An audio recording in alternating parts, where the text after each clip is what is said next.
So this is going to be a reading for my Scorpios. Thank you so much for joining me here. Today we're going to be doing a 48-hour forecast, so March 21st until the 23rd, and let's get straight into it. Make sure you subscribe as well if you are new and you want to see more of my readings. If you also would like a personal, check out the description box. My website link will be listed there. And I post daily horoscopes on my Instagram and Twitter. So follow me there if you would like to see daily horoscopes. My Instagram is Mystical Crystal Tarot and my Twitter is Mystical Crystal.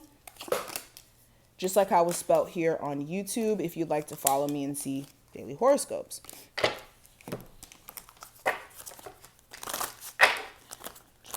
Scorpios.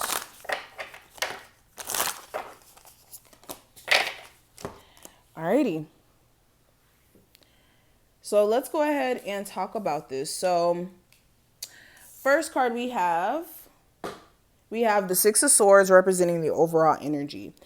So during this time frame, Scorpios, you guys have travel on your mind. You guys may be looking at possible places you want to go in the next month or so, or even further out.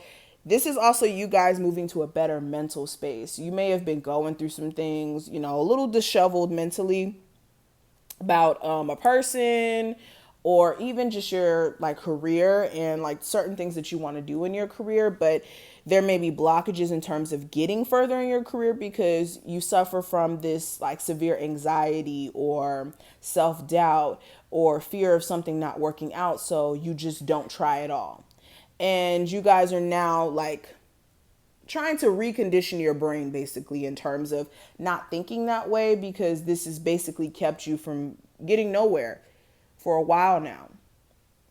Also with the Six of Swords, this is the energy of you and someone moving to a better space in terms of the way that you communicate. This is realizing that in your relationship that the biggest issue is the communication piece, and that the, over dramatics and just being difficult doesn't need to necessarily take place every time there's an argument.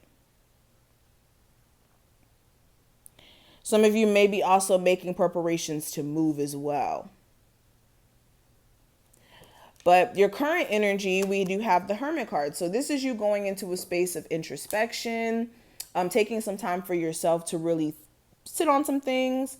Some of you also are having to go into the subconscious and really see why you are entertaining certain things. This is like knowing deep down that you deserve better in love, or knowing that you deserve better, period, and purposely settling for less because of whatever reason. And this is where you guys are going deep down within your subconscious to understand, why do you think the way that you do when it comes to finances or love? What is causing you to act this way? What is it that you need to work on? And also asking yourself the pertinent questions in terms of what you need to do in the now to change your situation. Also, there may be a Virgo of significance coming up here. Or this is just the energy of you guys realizing that you need to preserve your energy and not hang around so many people. This is realizing some people around you may be fake or just may not be genuine friends. And this is you preserving your energy. Now, the challenge here with the King of Swords, the challenge may be getting the honest truth from someone. If this is somebody you dated and they're slightly deceptive, or they have this record of being extremely deceptive, this is knowing, or this is letting you know that this person just may never honestly open up in terms of what's going on here. Okay.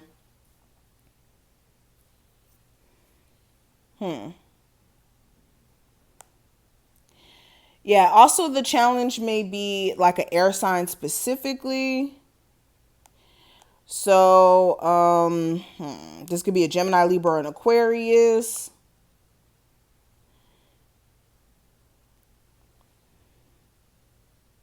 This could also be an idea that you have, like a business idea, And it may be a good idea too, but you may have like this internal fear of it not working out. And then you're scared to like invest your money in a sense because you think that it may backfire or nothing may come out of it per se.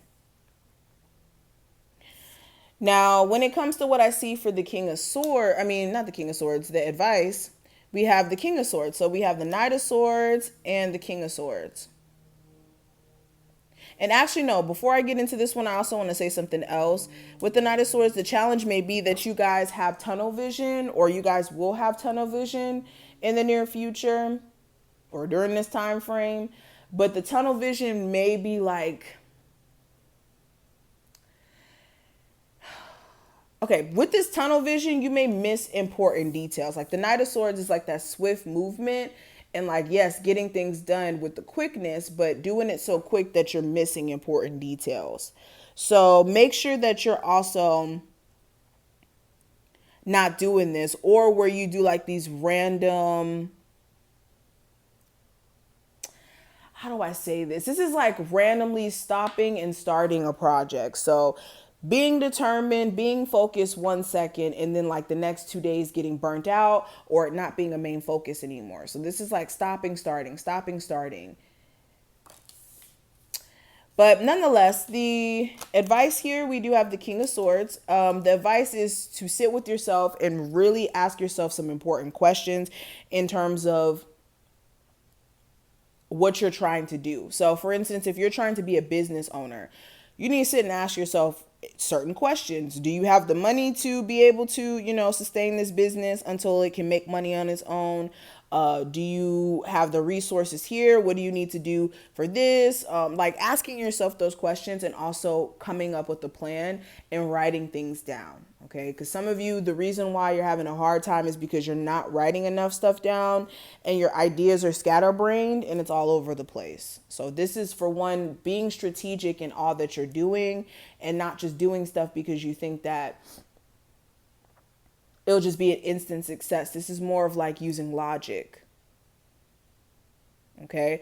Same thing with your love life. This is asking yourself important questions about your love life as well. And that's where the answers will come up. Now, if you're also having questions in terms of whether or not you'll speak to someone, allow that to actually happen on its own. Don't be forceful in terms of you feeling like you have to hit this person up every other day to see if they want to get back together. Let it happen naturally. Now, the last card we have is the Lovers. So towards the end of this time frame, there may be a Gemini of significance. If not necessarily a Gemini, just a relationship that may be of significance. You and this person may be getting a lot cozier. You may be feeling like someone who you're dating is like literally your twin flame or a soulmate or somebody who just like reflects your energy so well because you guys may have so many things in common or you guys relate on so many different levels. Okay, some of you also may be having to make some head over heart decisions during this time frame. Now, what those decisions may be about is based off of who you are watching this.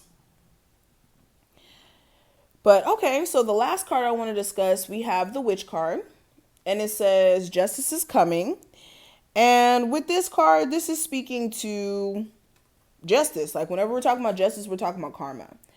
So first thing I want to say, if you guys have any witches around you or you guys do witchcraft, this is making sure that, for one, you guys are protecting your energy, but also making sure that you don't have people around you trying to put like witchcraft on you, or that you know what you're doing when it comes to practicing witchcraft. Because for some of you, you could be, doing a whole bunch of spells and stuff like that and doing a whole bunch of magic, and you don't know what you're doing and how it may be backfiring back on you. So be careful with that. But let me read this to you. It says, they say that whatever you do comes back to us the same times 3, excuse me. If a person's intentions are well-meaning, then that's good energy and that will come back to them in buckets. If a person's intentions are to do harm, then you get the picture here. Either way, the universe is getting ready to deliver its justice. This person might be you. If so, you should handle it with grace and learn from your mistakes. Otherwise, this most likely applies to someone who has caused you harm or your loved one. So this is letting you know, if you guys may have recently did some things, good or bad, you may be getting good or bad karma. Same thing for people around you. If, you know, you had some people who caused harm to you or, you know, may have taken advantage of you, this is a sign that they may be getting their karma. But this is what I see. I hope I did put things in perspective for you. If you did take something from this video, feel free to like the video and subscribe. Again, check out the description if you would like a personal, and feel free to follow me on my social media. Mystical Crystal Tarot on Instagram and Mystical Crystal on Twitter. Okay? Thank you, and I will see you in the next one.